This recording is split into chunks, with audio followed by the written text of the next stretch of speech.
Bismillahirrahmanirrahim. Assalamualaikum warahmatullahi wabarakatuh.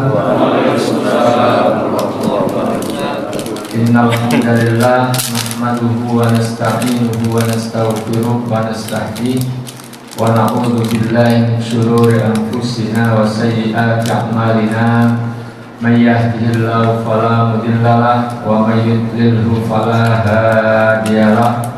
Asyhadu an la ilaha illallah wahdahu la syarikalah wa asyhadu anna Muhammadan abduhu wa rasuluhu alladzi la nabiyya ba'dah. Allahumma shalli wa sallim ala hadan nabiyil karim sayyidil awwalin wal akhirin Muhammadin wa ala alihi wa sahbihi ajma'in. Qalu subhanaka la ilma lana illa ma 'allamtana innaka antal alimul hakim. Allahumma inna nas'aluka khaira hadzal yaum fathahu wa nasrahu wa nurahu wa barakatahu wa hudah wa na'udzu bika min syarri ma fi wa syarri ma ba'da. Ma'asyiral muslimin rahimakumullah. Di kesempatan sebelumnya kita sudah mengawali pembahasan seputar sholat ya. Beberapa bahasan sudah kita sampaikan, di antaranya seputar kedudukan sholat di dalam agama kita itu seperti apa. Kemudian yang sudah kita bahas adalah tentang hukum melaksanakan sholat, kemudian juga hukum orang yang tidak sholat ya, statusnya itu seperti apa. Insya Allah baik yang tidak sholat karena mengingkari atau tidak sholat bukan karena mengingkari tapi lebih kepada karena malas, karena mentengkan itu seperti apa. Juga beberapa bahasan sholat yang lainnya sudah kita bahas, misalnya tentang waktu-waktu sholat ya, zuhur itu kapan mulainya, asar dan seterusnya sudah kita bahas. Juga syarat wajib sholat ya, kemudian ada sholat-sholat sempat yang sudah kita bahas, sholat sunnah, terus syarat sebelum sholat ya, dan sebagainya ya sudah kita sampaikan. Sekarang kita akan membahas beberapa bahasan, diantaranya seputar rukun dan sunnah-sunnah dalam melaksanakan sholat.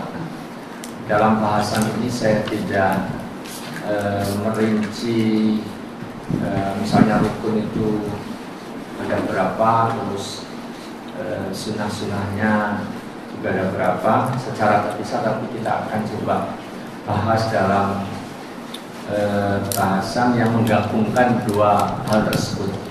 Nah, kalau dibahas secara terpisah itu kadang-kadang kok nggak ada ininya Pak, pas dibahas tentang sunnahnya kok ini nggak dibahas gitu ya. Kalau yang nggak ngikuti dari awal gitu karena terpisah, maka kita akan bahasnya itu secara gabungan ya. Nah, saya kasih tema tentang kaifiyat sholat ya. Para jamaah sekalian yang dirahmati Allah Subhanahu wa taala. Nah, ini kita awali dari bahasan ini. Sabda Nabi sallallahu alaihi wasallam, "Idza kunta ila sholati fasbiril wudu ya, tsumma staqbilil qiblah fakabbir." Ya. Apabila engkau hendak melaksanakan sholat, maka sempurnakanlah wudu ya, wudulah dengan sempurna, kemudian menghadaplah kiblat, lalu bertakbirlah, lalu bertakbir. Jadi ini poinnya adalah sebelum sholat itu harus thaharah, dan kemudian sholat itu mesti menghadap kiblat ya. Meskipun kemarin juga sempat disampaikan ya, ada situasi-situasi tertentu di mana kewajiban menghadap kiblat itu menjadi gugur ya. Tapi perintah asalnya adalah kalau tidak ada sebab-sebab tertentu maka harus menghadap kiblat, dan kiblat kita adalah Ka'bah. Para jamaah sekalian yang dirahmati Allah Subhanahu wa taala, kemudian para ulama ijma bahwa berdiri utamanya dalam sholat fardu itu adalah sesuatu yang wajib masuk dalam bab rukun, ya, tentu bagi yang mampu, Ini berdasarkan firman Allah dalam surah Al-Baqarah, A'udzubillahi minasyaitonirrajim, wa qumu lillahi qanitin. Ya. Dan berdirilah kalian dengan khusyuk, dengan tenang, ya, karena Allah Subhanahu wa taala. Jadi ini landasan ayatnya, perintah sholat itu dilakukan berdiri, ya. Ketika sebelum turun ayat ini, Pak, kaum muslimin saat itu sholat itu kadang-kadang ngobrol. Jadi kalau di luar sholat ngobrol kan biasa, Pak. Ini dalam sholat ngobrol itu biasa. Ya, karena saat itu belum ada larangan, tapi begitu turun ayat ini, wa qumu lillahi qanitin, berdirilah kalian, ya, dengan khusyuk, ya, karena Allah, maksudnya berdiri untuk sholat itu. Maka dengan turun ayat ini, maka sejak saat itu berbicara itu tidak boleh, ya, tidak boleh kecuali yang memang bacaan-bacaan, ya, tasbih-tasbih yang diperintahkan, ya. Sejak saat itu tidak lagi seperti sebelumnya. Nah, kemudian Nabi SAW juga bersabda, sholli qa'imah, salatlah dengan berdiri. Jadi kalau salat fardu itu wajib berdiri, harus berdiri. Kalau selagi masih sanggup tidak boleh dengan duduk. Ya. Fa'ilam tastati faqaidah. Ya. Nah, kalau nggak sanggup berdiri, maka ya lakukanlah dengan duduk. Ya. Nah, kalau nggak sanggup, maka boleh dilakukan dengan berbaring. Fa'ilam tastati fa'ala janbih. Jika tidak sanggup dengan duduk, maka silakan dilakukan dengan berbaring. Jadi poinnya adalah selagi masih sanggup berdiri tidak boleh dengan duduk. Nah, ini mestinya juga dibawa dalam kendaraan, kereta, atau di bus. Selagi masih sanggup, kita masih bisa berdiri, ya berdiri, Pak. Nggak langsung ujuk-ujuk ambil opsi duduk, gitu ya. Kecuali pas dicoba nggak bisa goyang, gitu ya, jatuh nih. Jadi kalau yang masih muda-muda, terus tempatnya kadang-kadang yang dinaiki juga cukup longgar, ya. Nah, itu mestinya berdiri. Wah, nggak enak, Pak, kanan kiri. Lah, soal nggak enak itu soal nggak usah ini kan. Tapi sanggup nggak kita berdiri? Jadi tidak langsung otomatis kalau di kendaraan langsung opsi duduk, ya. Karena perintahnya itu sholli qa'imah, ya. Sholatlah dengan berdiri. Kalau nggak sanggup baru dengan duduk. Kalau nggak sanggup baru dengan berbaring. Ya. Para jamaah sekalian yang dirahmati Allah SWT, nah, kalau nggak sanggup dengan berdiri, maka dengan duduk. Nah, yang afdal itu duduknya apa? Yang afdal itu duduknya itu iftirash. Opsi pertama adalah dengan apa, Pak? Iftirash. Nah, duduk iftirash itu seperti ini, Pak. Duduk iftirash.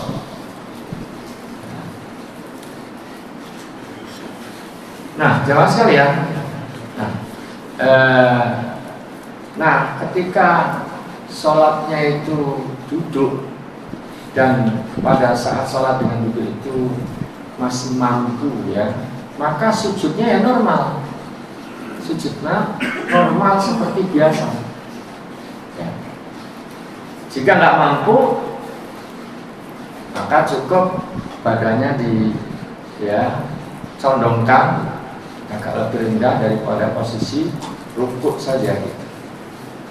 Tidak perlu kemudian karena sholat dengan duduk terus sujudnya pakai kardus di depannya, kardus kayak gitu, terus atau pakai bantal, pakai bangku. Jadi keningnya nempel di bangku atau di kayu itu nggak perlu seperti itu. Pernah ada kasus seperti itu, konangan Nabi, nanti konangan ketahuan itu ya, terlihat oleh Nabi disuruh disuruh untuk dinyahkan. Jadi cukup posisi sujud itu pada dicontohkan lebih rendah daripada posisi rukuk. Tidak perlu kemudian dikasih sesuatu di hadapannya, entah bantal, entah bangku, entah kayu. Para hadirin sekalian yang dirahmati Allah Subhanahu wa taala, kemudian utamanya kalau kita sholat sendiri ya, sholat sendiri atau kita statusnya jadi imam ya, kalau jadi imam ya sutrohnya tembok ya. Jadi kalau kita sholat sendiri, misalnya sholat sunnah itu sebaiknya juga kita sholatnya itu kita letakkan di hadapan kita sutroh pembatas. Karena Rasulullah mengatakan la tusolli illa ila sutroh, janganlah kamu sholat melainkan ya menghadap sutroh atau di hadapannya itu ada sutroh. Dan kalau sudah seperti itu jangan biarkan orang itu kemudian lewat begitu saja di depan kita, nggak boleh dibiarkan ya, harus dijaga ya. Kalau ada yang nekat menerobos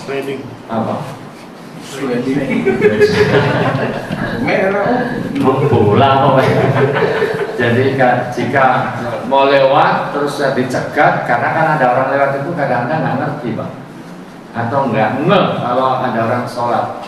Jadi begitu dicegat kok masih, kadang orang itu udah terlanjur itu malu Pak mundur dicegah kok masih terus menerobos. Kata Rasulullah disuruh memerah ya, disuruh memerah, maksudnya suruh mencegah semaksimal mungkin begitu. Para hadirin sekalian yang dirahmati Allah Subhanahu wa taala, jadi sebisa mungkin kalau kita sholat sendirian itu merapat ke tembok, maksudnya mendekat ke tembok, ke tiang, atau di belakang orang yang sedang sholat. Jangan sholat terus misalnya ini terbuka begini, terus kemudian kita sholat di tengah itu, terus kita tidak letakkan di depan kita sutroh ya. Karena itu menjadi pembatas, sehingga orang mau lewat juga nggak ragu-ragu Pak. Kalau kita sholat di belakang sana terus kemudian ada orang mau lewat mau keluar kan jadi ragu-ragu ya. Meskipun kalau ada orang lewat ya salahnya yang sholat tadi ya, karena dia mau ada keperluan dan seterusnya. Para jemaah sekalian yang dirahmati Allah Subhanahu wa taala, jadi sebisa mungkin kita ada sutroh di hadapan kita ya. Dan kalau berjamaah maka yang jadi patokan itu adalah sutrohnya imam. Para jemaah sekalian yang dirahmati Allah Subhanahu wa taala, kemudian berikutnya terkait dengan niat Pak.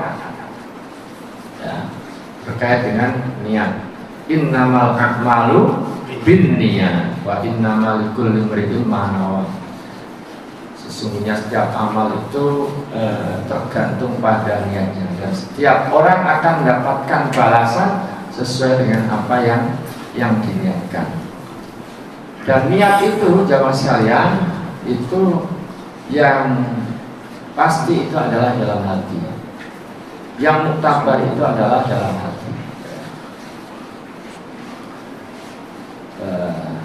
Dan ini menurut sebagian ulama masuk dalam kategori rukun ya.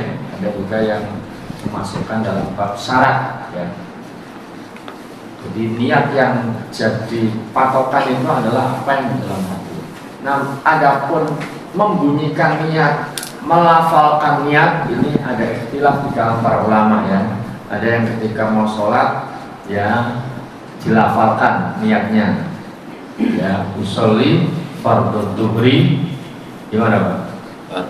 Arba'a rakaat ya, dan seterusnya ya. Jadi ada yang melafalkan, ada yang nggak pakai dilafalkan, cukup ada terbetik ada terletak di dalam hatinya. Nah, itu yang karena yang paling menjadi patokan itu adalah yang dalam hati. Bahkan seandainya antara yang ada di dalam hati dengan yang di lisan ini kok beda, kok nggak sama, yang dianggap itu apa yang ada di dalam hati. Misalnya di hati itu dari tadi niatnya memang sholat zuhur, tapi karena mungkin lamun ya, yang diucapkan usolli fardhul asri arba'a rakaat ya, mestinya fardhu zuhri, yang dibunyikan apa? Asri. Al-asri. Padahal dari tadi niatnya zuhur, dan yang di dalam hati ya zuhur, maka tetap sah. Jadi karena yang jadi patokan itu adalah yang dalam hati. Kalau niatnya berubah, apa? Niatnya berubah. Belum ini nih, belum qobliyah dulu. Nah, atau langsung? Ini secara umum itu bisa karena niat itu rukun, niat itu dari syarat ya. Maka kalau niatnya berubah ya batal gitu ya. Nanti ada pembahasan ya. Nanti ada pembahasan kalau secara umum ada yang pokoknya kalau berubah atau dirubah dari niat awalnya tadi itu ya batal. Tapi nanti ada rincian secara detail ya, berubah niat ya. Nanti berubahnya seperti apa dulu, itu ada rinciannya. Nanti mungkin di waktu yang lain kita akan bukakan biar kita bisa bahas lebih detail. Tapi kalau tadi asalnya niat sholat apa?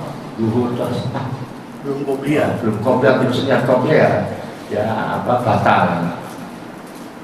Para jamaah sekalian dirahmati Allah Subhanahu wa taala. Kemudian berikutnya adalah takbiratul ihram. Takbiratul ihram. Apa itu takbiratul ihram? Itu takbir yang kita ucapkan di awal kita melaksanakan sholat, itulah yang disebut dengan takbiratul ihram. Dan yang dimaksud takbir itu adalah ucapan Allahu Akbar. Ya, ucapan Allahu Akbar. Rasulullah SAW mengatakan niftahu sholat at-tahur wa tahrimuha takbir wa tahliluha taslim. Pembuka sholat itu adalah taharah, bersuci. Pengharamannya adalah takbir. Takbir. Maksudnya apa? Sebelum takbir makan boleh, minum boleh, ngobrol boleh. Tapi begitu kita sudah Allahu Akbar, maka yang tadi boleh menjadi haram. Itu namanya pengharaman sholat itu adalah takbir. Penghalalannya apa? Taslim, itu salam.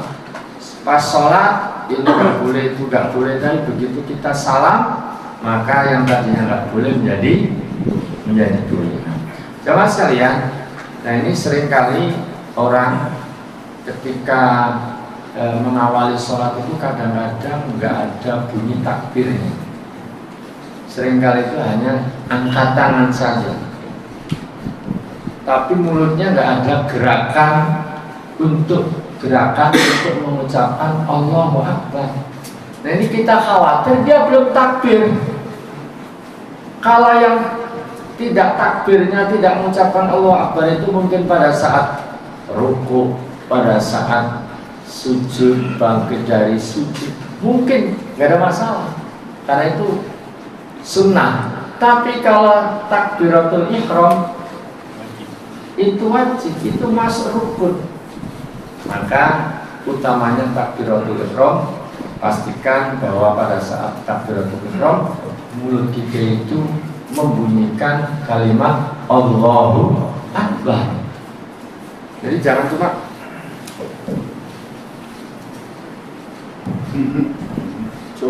cuma angkat tangan saja, tapi mulutnya ini mentang-mentang imamnya sudah, ya imamnya imam, tapi kitanya makmum kan ya harus takbir juga. Para jamaah sekalian yang dirahmati Allah Subhanahu wa taala, dan takbiratul ihram itu mesti dilakukan dengan pada posisi kita berdiri. Ya maksudnya begini, kadang kita masbuk, ya kan? Kita masbuk.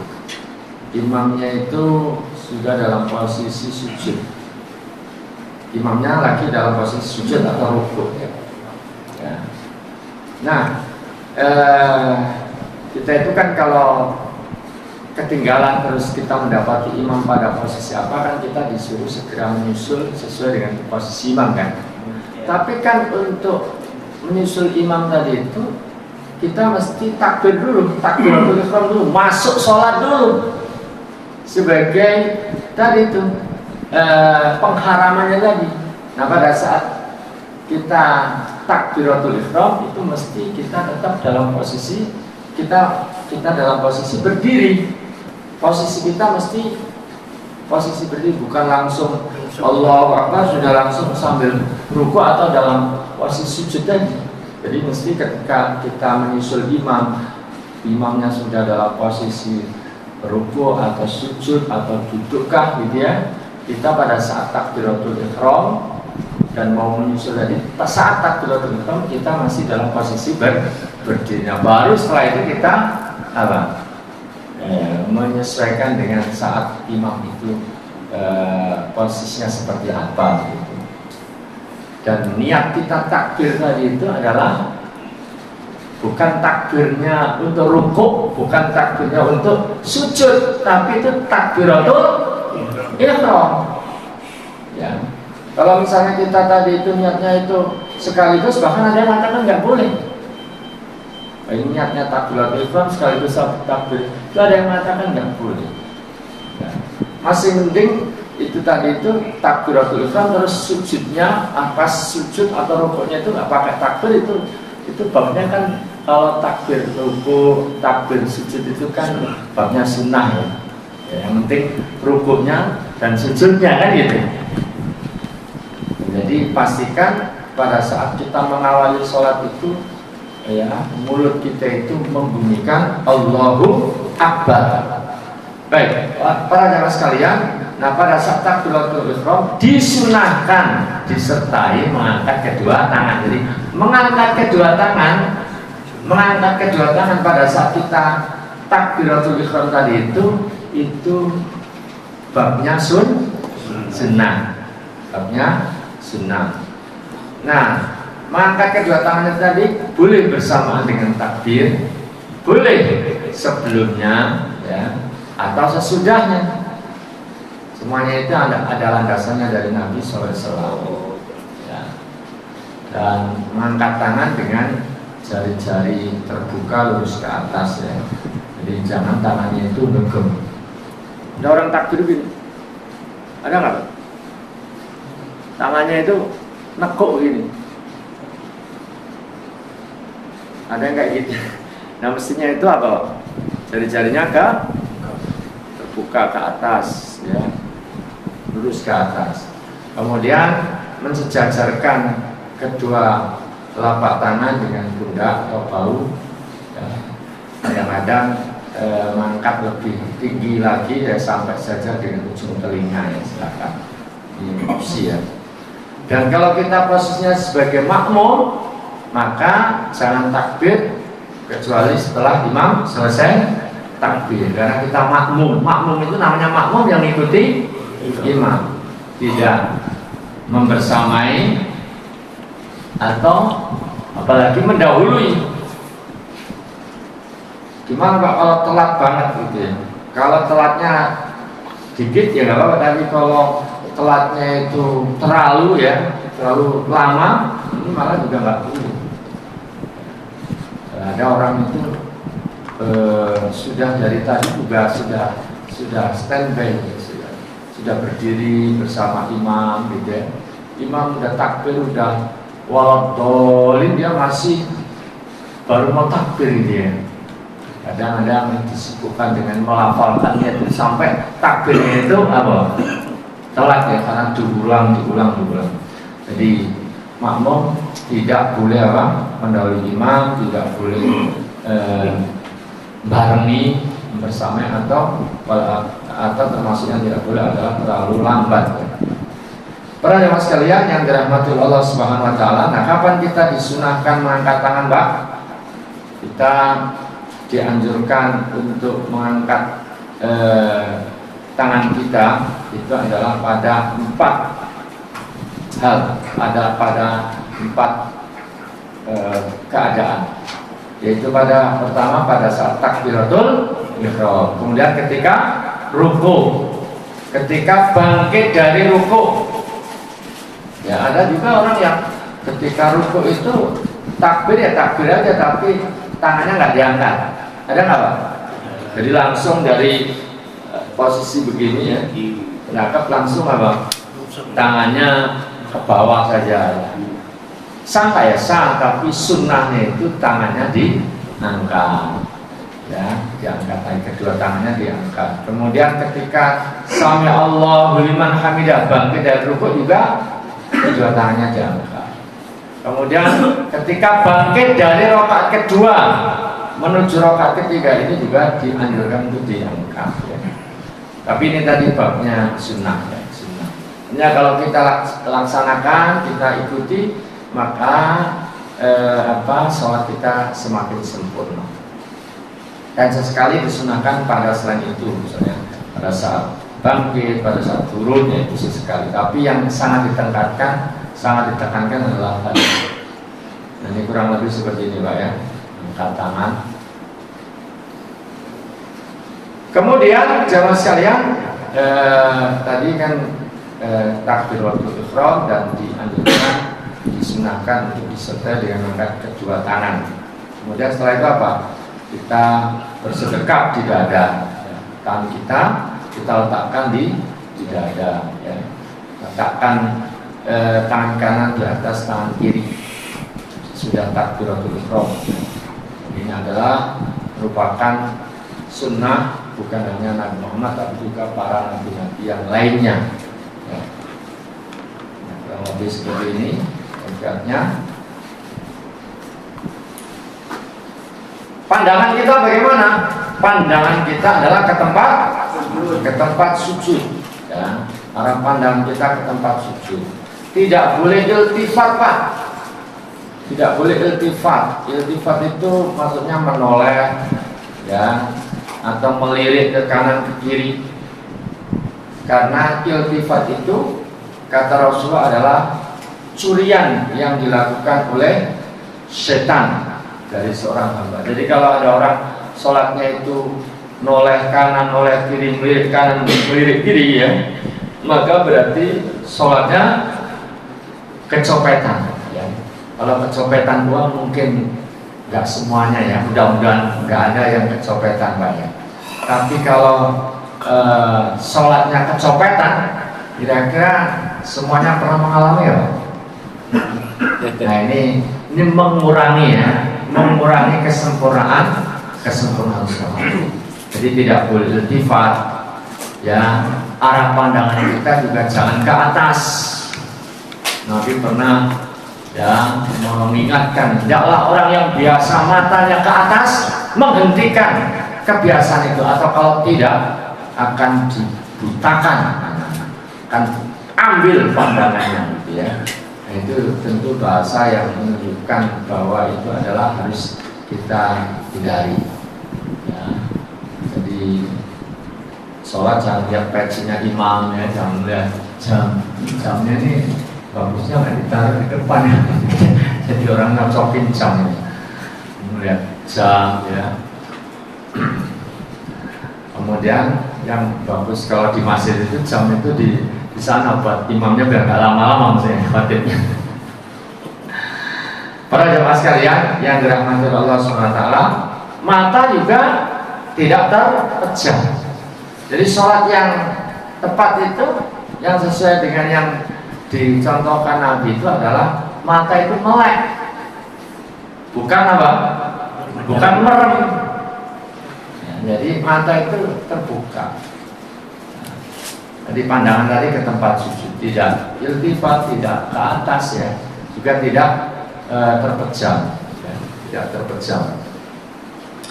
Para jemaah sekalian yang dirahmati Allah SWT, kemudian setelah itu kita disunahkan untuk membaca iftitah. Nanti sebagian ulama bahkan mengatakan wajib iftitah, membaca iftitah. Ya. Dan itu dibaca dengan sir. Nah, bacaan iftitah itu banyak, Pak. Banyak sekali ya. Ada beberapa redaksi, di antaranya subhanakallahumma wa bihamdika wa tabarakasmuka wa ta'ala jadduka wa la ilaha ghairuk ya. Dan juga Allahumma ba'id baini, yang biasanya dari lingkungan Muhammadiyah ini ya Pak. Allahumma ba'id baini wa baina khataya ya kama ba'adta bainal masyriqi wal maghrib ya ila akhirih ya.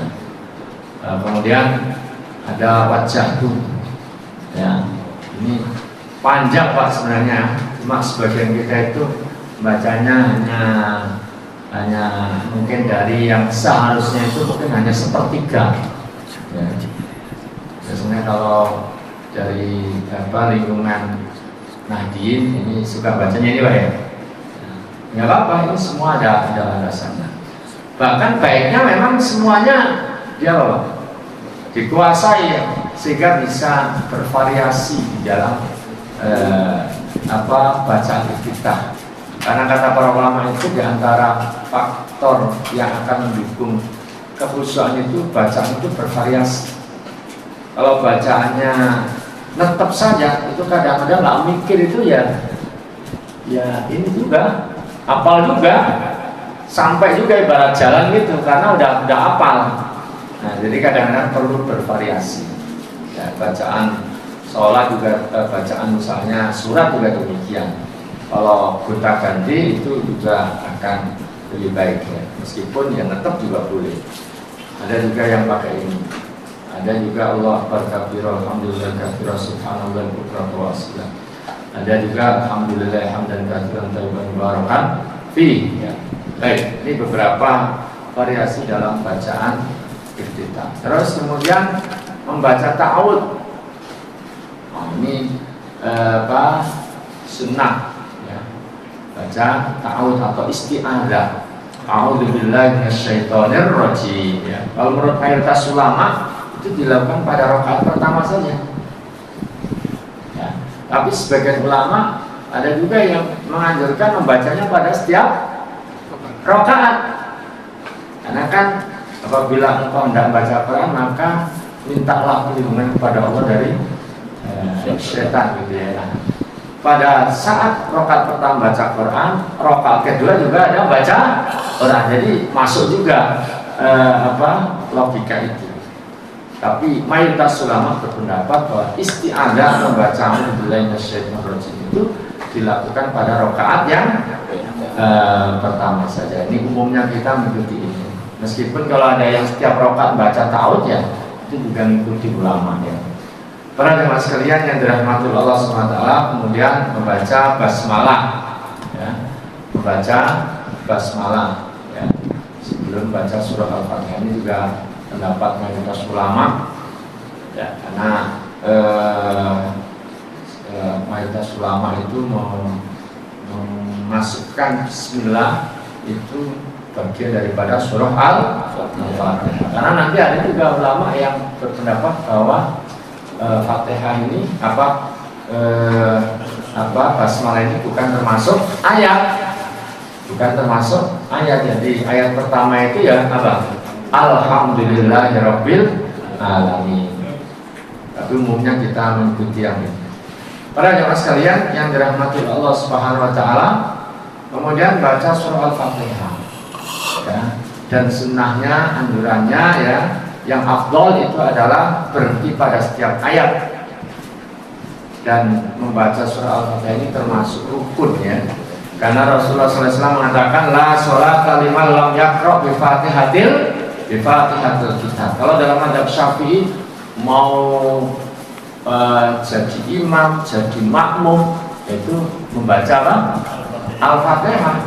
Mau sholatnya itu jahriyah, dia tetap baca Al-Fatihah meskipun jadi makmum gitu ya. Kalau imam udah pasti, sholat sendirian ya juga harus ya. Nah kalau jadi makmum ini yang memang ada khilafiyah. Nah kalau dalam mazhab Syafi'i itu membaca Al-Fatihah itu adalah juga tetap harus dilakukan meskipun jadi makmum dan sholatnya itu jahar, ya sholatnya, apalagi sholatnya sir. Para jamaah sekalian yang dirahmati Allah SWT, mungkin ada yang mu'alaf, ya sekarang baru masuk Islam, terus kan berarti zuhur ini harus sudah harus sholat, ya sudah harus sholat. Fatihah belum apa, kalau belum apa ya bisa baca ini gantinya ya. Subhanallah, alhamdulillah, wala ilaha illallah, wallahu akbar, wala haula wala quwwata illa billah. Apalagi Pak, ini juga nggak hafal, ini gimana? Misalnya, ini kan asumsinya ada orang Fatihah nggak hafal, hafalnya ini. Nah kalau ini juga nggak hafal gimana? Ya, yang dihafal apa atau yang bisa dibaca apa? Para jemaah sekalian yang dirahmati Allah Subhanahu wa taala. Nah, imam membaca amin dengan keras, begitu pula makmum pada sholat jahriyah. Sedangkan pada sholat sirriyah maka aminnya dibaca sir. Nah, membaca surat berikutnya adalah setelah Fatihah maka kita disunahkan untuk membaca surat atau beberapa ayat, ya, beberapa ayat. Bahkan ini kadang-kadang juga bukan hanya pada rakaat pertama dan kedua, tapi juga kadang-kadang bisa dilakukan pada rakaat ketiga dan keempat. Tapi yang standar, yang umum, yang biasa kita lakukan adalah pada rakaat apa? Pertama dan kedua, ya, baca surat atau beberapa ayat setelah Fatihah. Para jamaah sekalian, setelah itu kemudian apa? Rukuk, ya. Itu dari bacaan tadi kalau bisa sejenak, nggak langsung ya Pak ya. Ada orang itu baca suratnya itu kadang belum selesai badannya udah. Dan nyali diwalam yula diwalam yakullahu kufuwan ahad. Baru mau ahad itu ya, walam yakullahu kufuwan. Itu tuh badannya udah apa? Udah turun nih. Nah mestinya enggak. Jadi ada jeda sebentar, sejenak baru kemudian ruku. Nah, saat ruku itu disertai dengan ucapan takbir. Kalau nggak pakai takbir gimana Pak? Ya nggak apa-apa. Karena yang rukun itu rukunnya, takbirnya itu sunnah. Tapi yang lebih sempurna adalah kalau kita apa? Sertai dengan takbir dan dibarengi dengan mengangkat kedua tangan. Para jemaah sekalian, nah bagaimana rukuk itu dilakukan? Rukuk dilakukan dengan meletakkan kedua tangan pada lutut, ya, yakni dengan merenggangkan jari-jari seolah-olah sedang menggenggam lutut, ya. Jadi yang kita genggam itu lutut, ya, bukan paha, bukan betis. Ya, ada orang itu yang dipegang paha, yang dipegangin betisnya, yang dipegang pada saat rukuk itu adalah lutut, ya, lutut. Baik. Nah, pada saat rukuk tentu yang sempurna itu adalah punggung diluruskan. Pak, gimana kalau nggak lurus? Ya tetap sah. Selagi masih nyondok, terus tangannya udah nyampe di lutut, dia nggak lurus, ya tetap itu itu minimalnya, itu paling tidak itu begitu. Tapi yang sempurna itu adalah punggung diluruskan, sehingga kalau seandainya ditaruh air di atas punggungnya tidak tumpah.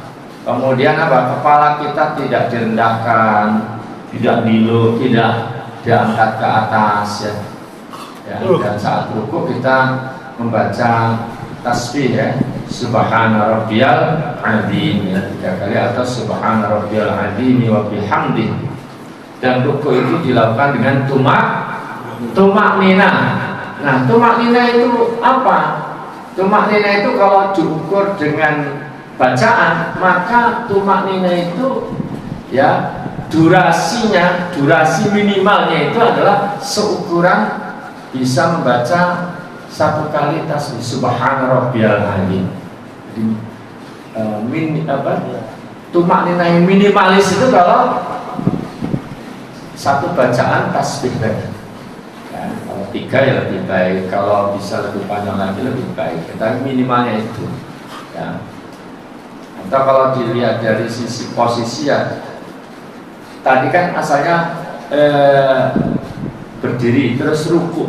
Nah pada saat kita ruku sudah mapan sejenak, terus kemudian kita tidak langsung ya, artinya mapan pada posisi ruku. Nah itulah tumanina. Ya kita sudah mapan dengan posisi ruku. Nah itulah tumanina. Minimalnya kalau ukuran durasi ya tadi 1 kali bacaan tadi. Jangan sampai 1 bacaan aja belum selesai, nah itu udah bangkit lagi. Karena tumanina ini adalah bagian daripada rukun. Nah kalau digambarkan kira-kira begini Pak, yang posisi rukunnya itu punggung kita dengan kepala itu lurus seperti ini. Posisi tangan seperti ini. Posisi tangan, nah seperti ini ya. Di sini. Para jemaah sekalian, kemudian bacaan rukuk ini banyak ya. Ada Subhana Rabbil Azim wa bihamdi, ada Subhanakallahumma rabbana bihamdika Allahumma ighfirli, atau Subuhun Kudus, ya Rabbul Malaikati Waruh. Ya, silakan diambil salah satu, atau kalau lebih baik lagi ya dihafal semua, kemudian bisa dibaca secara gantian ya pada momen-momen yang berbeda. Kemudian iktidal. Jadi dari rukuk itu mesti bangkit dari rukuk, berdiri tegak, nggak bisa langsung dari rukuk langsung sujud ya. Atau ada orang itu belum sempat berdiri tegak, belum iktidal, baru ya belum tegak terus langsung sujud. Ini bisa jadi nggak sah sholatnya. Jadi harus ada iktidal. Bangkit dari rukuk ya, dan berdiri tegak ya. Jadi jangan sampai belum tegak berdiri sudah. Nah, ini banyak orang yang sholatnya cepat itu tuh. Ya cepat boleh, tapi tetap tumaknina, tetap iktidalnya harus ada ya. Tumaknina harus ada, meskipun yang paling minimalis.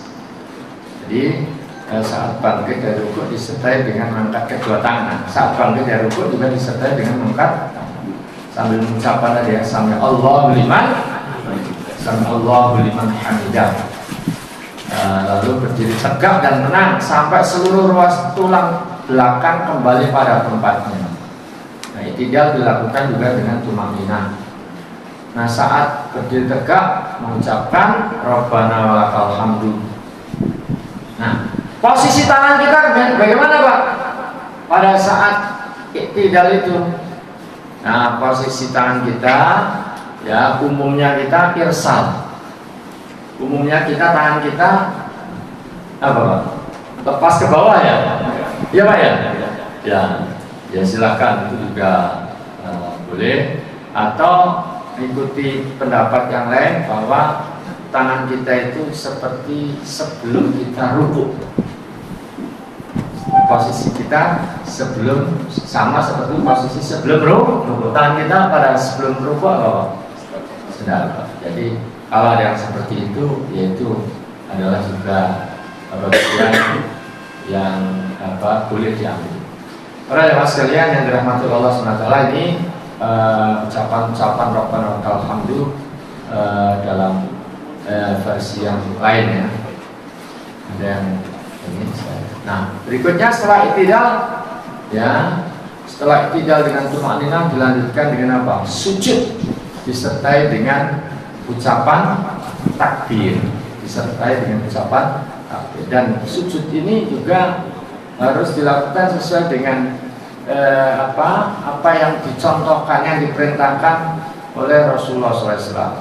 Itu dilakukan di atas 7 anggota ya, kening sekaligus hidung, 2 tangan, artinya 2 telapak tangan, 2 lutut ya, jari-jari kedua kaki dengan kedua tangan diletakkan. Nah, ini soal ketika sujud ini ada 2 model juga ya. Tangan dulu ya, mana Pak? Biasanya apa ya, dengkul dulu atau tangan dulu Pak? Ya. Nah, jadi ini ada dua pendapat ya. 2 pendapat ya. Ada sebagian yang kedua tangan lebih dahulu sebelum kedua lutut, yang menurut Imam Malik. Sedangkan menurut Imam Syafi'i itu mendahulukan kedua lutut, ya. Kalau Ibnu Taimiyah ini kedua cara tersebut boleh dilakukan. Ya, kadang-kadang juga disesuaikan Pak ya. Kadang ada orang pengennya lutut dulu tapi itu membahayakan atau memberatkan. Jadi ini mengetahui adanya beberapa pilihan ini menjadi kemudahan bagi kita. Para jamaah sekalian yang dirahmati Allah SWT, nah saat sujud jari-jari tangan dirapatkan. Kalau rukuk tadi kan jarinya apa Pak? Renggang ya? Nah kalau sujud dirapatkan dan dihadapkan kiblat. Karena ada orang itu sujud itu tangannya gini. Ada nggak Pak? Ada. Begini. Ada yang kayak gini. Jadi, nah mestinya itu adalah dihadapkan ke arah kiblat ya. Nah posisinya bagaimana? Disejajarkan dengan bahu atau bisa juga dengan daun telinga ya. Kemudian apa? Kedua lengan diangkat, tidak nempel di lantai seperti anjing, mohon maaf ya. Dan lengannya itu dijauhkan dari lambung. Nah hidung dan dahi nempel ke lantai. Karena ada orang itu keningnya nempel, hidungnya enggak ditempelin karena mungkin karpetnya ya atau sajadah yang dipakai itu mungkin pernah dipakai tidur orang terus ada bau gitu ya, dilerin dan sebagainya. Jadi intinya bahwa ketika sujud itu dahi nempel, hidung juga nempel ya. Demikian juga ujung jari kaki. Ujung jari kaki. Nah, ujung jari kaki ini dihadapkan ke arah kiblat, Pak. Jadi ujung jari kaki itu diposisikan menghadap ke arah kiblat. Ya, sebagian ulama mengatakan tumit dirapatkan satu dengan yang lain. Nah, ketika sujud kita mengucapkan Subhana Rabbiyal A'la. Ya. Dan sujud juga dilakukan dengan tumaknina. Nah, kurang lebih ini, Pak. Jangan seperti ini. Kalau ada yang sholatnya begini, nih lengannya nempel. Nah, ini dengan penyampaian ini mudah-mudahan setelah ini nggak ada lagi yang seperti ini. Terus kakinya kadang diangkat. Nah ini Nah ininya nggak nempel lagi. Nah ini keliru cara sujud seperti ini. Tangannya nempel, ini nggak boleh. Kecuali kalau tangannya sakit, itu soal lain. Tapi kalau nggak sakit, itu tidak ditempelkan. Terus bacaan sujud, nah ini ada beberapa pilihan ya. Subhana Rabbiyal A'la, Subhana Rabbiyal A'la bihamdi, Subhanakallah bihamdika, ya. Subhanakallahumma rabbana bihamdika, Allahumma ghfirli. Subuhun kudus, Rabbul malaikati warruh, ya. Kemudian setelah itu, ya, setelah sujud kita bangkit dari sujud ya sambil mengucapkan takbir ya. Kadang-kadang disertai angkat tangan juga boleh. Kadang-kadang yang sunnah selalu tadi itu yang 4 tadi, tapi ini sebagian boleh kadang-kadang ya. Ini disertai dengan mengangkat kedua tangan. Kemudian duduknya apa? Duduk di antara dua sujud itu duduk iftirosh. Duduknya iftirosh ya. Duduknya iftirosh. Afwan waktunya habis ya. Para jamaah sekalian, dan boleh juga sesekali duduk ikat ya. Boleh sekali duduk. Nah bacaannya ini Allahumma ghfirli warhamni wajibuni warfa'ni wahdini wa'afini warzuqni, atau yang lainnya silakan ya. Nah duduk di antara dua sujud itu dilakukan juga dengan tumaknina. Baik para jamaah sekalian, karena waktunya habis, sementara bahasanya mungkin sampai di sini. Mudah-mudahan meskipun baru sampai sini, tapi ini mungkin ada hal-hal yang penjelasan tadi itu meluruskan hal-hal yang kurang pas, yang mungkin sebagian kita itu sholatnya ya kadang itu nggak terlalu perhatikan bagaimana posisi, bagaimana yang ideal ya. Kadang itu kan melakukan itu ya karena ya temennya saja gitu ya, dan seterusnya. Jadi mudah-mudahan apa yang disampaikan tadi ya yang sudah seperti itu ya biar semakin mantap, yang belum mudah-mudahan apa yang disampaikan tadi itu jadi untuk koreksi dan kelurusan dari yang sebelum-sebelumnya. Saya kira sampai di sini karena waktunya sudah habis ya. Ada pertanyaan? Kalau ada pertanyaan seputar yang tadi disampaikan, dipersilakan.